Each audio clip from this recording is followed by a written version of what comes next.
మీకు ఇది అదే అన్న వడ్లాన్ని రాలిపోయినాయి. ఎన్ని ఎకరాలు వేసినా?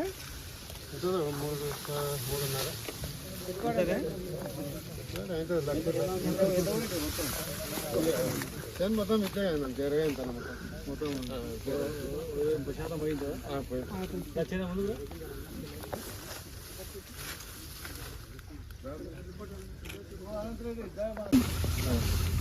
అసెంబ్లీలో హరీష్ రావు కేటీఆర్తో మాట్లాడించినాం, చెప్పినాం ఎకరాకు పాక్షికంగా పోతే 10,000 రూపాయలు, కొత్తకు పోతే మధ్యలో పోతే 20,000 రూపాయలు, కొన్ని మొత్తం పోయినాయి. పోయిన దగ్గర ఎకరాకు 40,000 కంపల్సరీ ఇవ్వాలని అడిగినాం. మీరు రైతు బంధు ఎగ్గొడుతుంది, పెంచుతామంటే పెంచపోతుంది,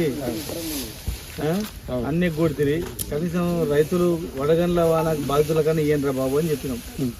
ఇదంతా మనదేనా కనిపించే కాడికి మొత్తం ఈ ఎర్రగా ఏడైందో చాలా పాలే పోయింది మొత్తం. మిషన్లు వేస్తే కూడా 10% ఉంటుంది, అట్లా కూడా లేదు.